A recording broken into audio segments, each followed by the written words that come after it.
But I do view him as somebody who could position himself to be that QB2. And if he's not in that position, but he's playing well, we know that the reason that would be the case is because they don't want people clamoring for Shedeur Sanders prematurely. And he just kind of had to throw it away.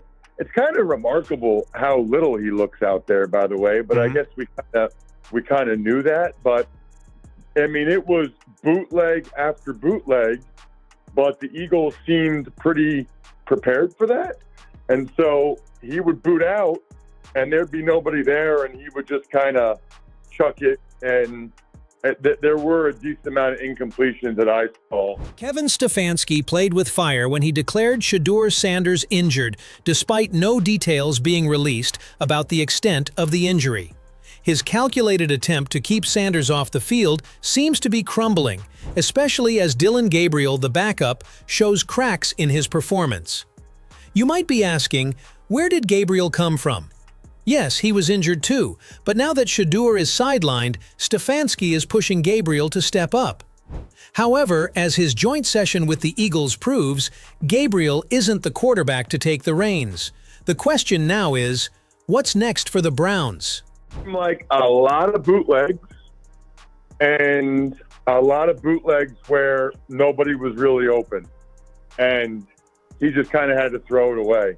Eagles journalist Ross Tucker broke the news about Dillon Gabriel's performance in the off-camera joint training session with the Eagles. According to Tucker, Shedeur Sanders, despite all the hype, looked smaller than expected.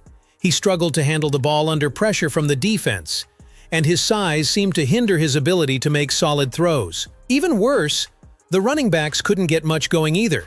It's clear now, Sanders has a lot to prove if he's going to be the answer for the Browns.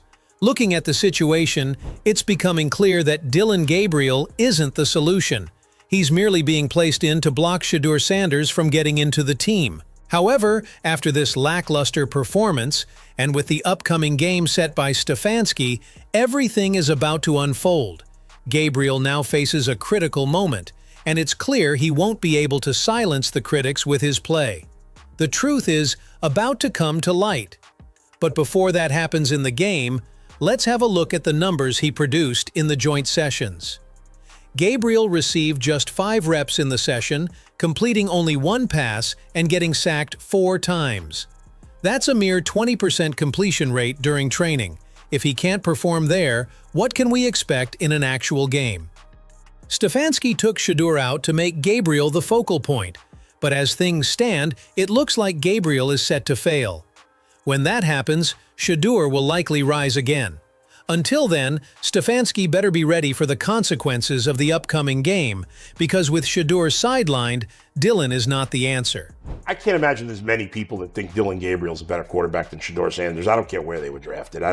If the Browns are the one team that thinks that, then I'm going to suspect it's not true. They don't know what they're doing. They've been on every quarterback evaluation for 30 years. Right. I never root against anybody. Yeah. But I'd be surprised if Dillon Gabriel's ever a legitimate starting quarterback for the Cleveland Browns. With everything unfolding about Shedeur Sanders' disastrous performance, people are now drawing parallels to Stephen A. Smith's take on the situation. Stephen A. is directly calling out Coach Kevin Stefanski, accusing him of fabricating the entire "Shedeur Sanders is injured" narrative. He claims this story was carefully constructed to sow doubt about Sanders' place as the team's true QB2, making it easier to sideline him without facing any real backlash. According to Stephen A., the sudden mention of an oblique injury is simply a smokescreen, a cover-up to hold the rookie back. He even suggests that this decision may not be entirely Stefanski's, but part of a larger plan from team ownership, with the coach merely executing orders from above.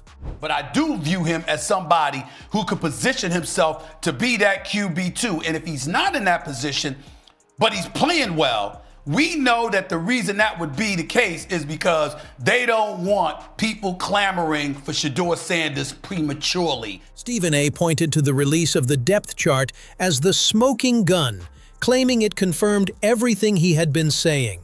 In his view, the team never had any real intention of allowing Shedeur Sanders to rise up the ranks.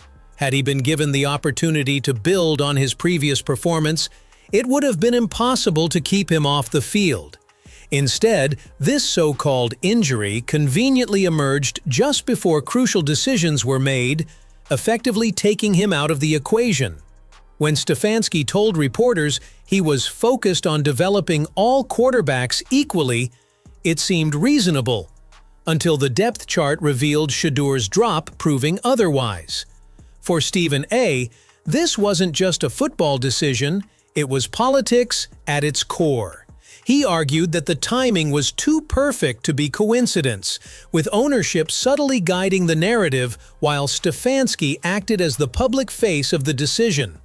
This had nothing to do with health or competition anymore. It was about maintaining control and ensuring Shedeur's momentum never grew to a point where they had to make a tough call. The outcome was a calculated move that left fans skeptical, critics outraged, and Stephen A. certain that the real story was staring everyone in the face. And that comes with going up against competition. Of course, second and third units and all of that stuff come into play. When you're the reigning defending Super Bowl champions, had he shown up this weekend and balled out again, playing 45 or more snaps like he did in the first game, and putting up similar, if not better numbers, I think that would have boded very, very well for him. In response to the depth chart, Stephen A. directly called out the Browns, emphasizing that being a fifth-round pick shouldn't automatically relegate Shedeur to a lower spot, especially given the impressive numbers he posted during the preseason. Stephen A. stood firm in his support, claiming that placing Shedeur at fourth had nothing to do with his actual performance on the field. To Stephen A., this wasn't about competition or results, it was about a decision that had been made well before the preseason even began. The depth chart, in his view, wasn't a reflection of merit, but rather a confirmation of the team's pre-existing plan. What your position is on the depth chart at the start of the season, as opposed to the start of training camp and ultimately preseason. Because what happens is that they had him in that position before he competed, before he had a chance to prove himself. It's not like they walked in there and they said, okay, y'all competed, and as a result of what we've seen, we've got you as the QB4. No, you came in there and that's where they placed you. You understand? Then seems the situation surrounding Dillon Gabriel and Shedeur Sanders is about much more than just player performance. It's a clear case of promotion and demotion within the Browns' quarterback hierarchy. While Dillon Gabriel is being placed in a position of prominence despite his struggles and lack of a strong showing, Shedeur Sanders finds himself being demoted, sidelined, and, most concerning of all, sidelined under dubious circumstances. What was initially presented as a competitive battle for the QB2 spot now seems more like a calculated move to hold Shedeur back, regardless of his potential or preseason performance. The timing of Shedeur's injury and the subsequent release of the depth chart have raised serious questions.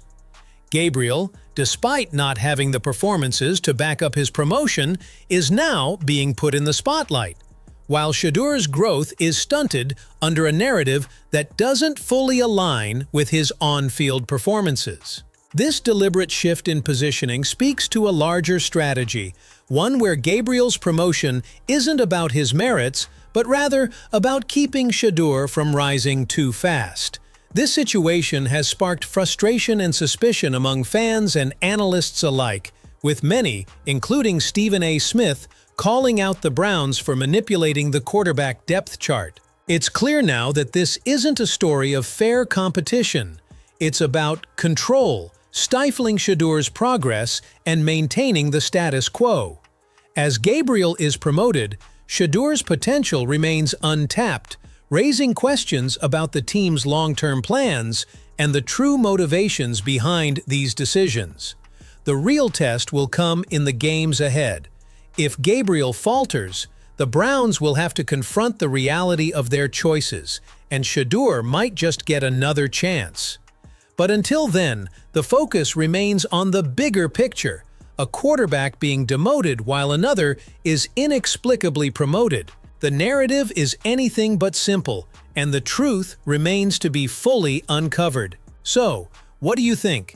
Is Dillon Gabriel really the right choice to be thrust into the spotlight? Or is he just a pawn in a bigger game being played by the Browns management? Could this all be about control rather than merit, with Shedeur's growth being deliberately stunted to fit a narrative? Are we seeing a genuine quarterback competition, or is it all a well-crafted strategy to sideline a promising talent? I want to hear your thoughts. Drop your opinions in the comments below.